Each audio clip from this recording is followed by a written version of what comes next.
Vamos abrir nossas Bíblias na Epístola de Paulo aos Colossenses. Nós estamos estudando essa epístola já há algumas semanas, talvez um pouco mais de um mês. E vamos agora adentrar de maneira específica na parte mais densa da epístola, né? Ou seja, a partir do capítulo 1, versículo 15 em diante, nós vamos adentrar aqui os aspectos cruciais da epístola, no sentido de que nós já vencemos toda a parte introdutória da epístola, e agora o apóstolo Paulo ele passa a discorrer o cerne e o conteúdo da mensagem do Evangelho que ele quer trazer na perspectiva da revelação do mistério de Deus, que é Cristo. Então leia comigo, capítulo 1, a partir do versículo 13. Vou ler do 13 até o versículo 17, ok? Ele nos libertou do império das trevas e nos transportou para o reino do Filho do seu amor, no qual temos a redenção, a remissão de pecados. Este é a imagem do Deus invisível, o primogênito de toda a criação, pois nele foram criadas todas as coisas, nos céus e sobre a terra, as visíveis e as invisíveis, sejam tronos, sejam soberanias, quer principados, quer potestades. Tudo foi criado por meio dele e para ele. Ele é antes de todas as coisas, nele tudo subsiste.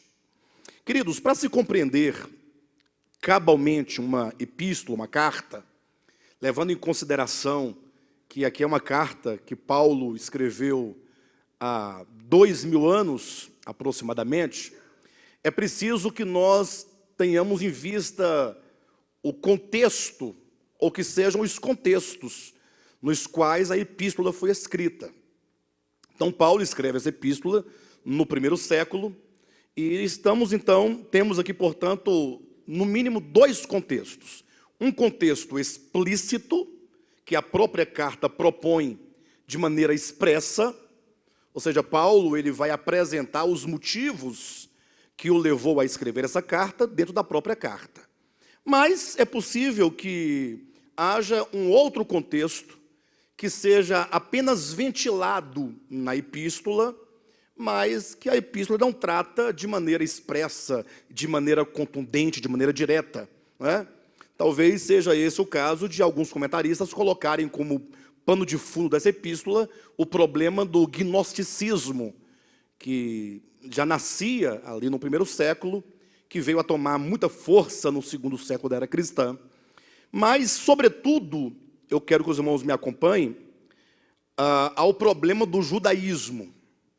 Lembrem-se que quando os apóstolos escreviam as suas cartas, eles escreviam com algum propósito, não é? Escrevia a uma igreja com o propósito de ensinar alguma verdade, de corrigir algum possível erro doutrinário no pensamento de tal igreja, ou quem sabe para instruir uma igreja, que é o caso dessa igreja de Colossos, a se manter firme na fé, porque eles viviam num tempo e num lugar em que muitas heresias procuravam entrar na igreja, procuravam destruir a fé da igreja.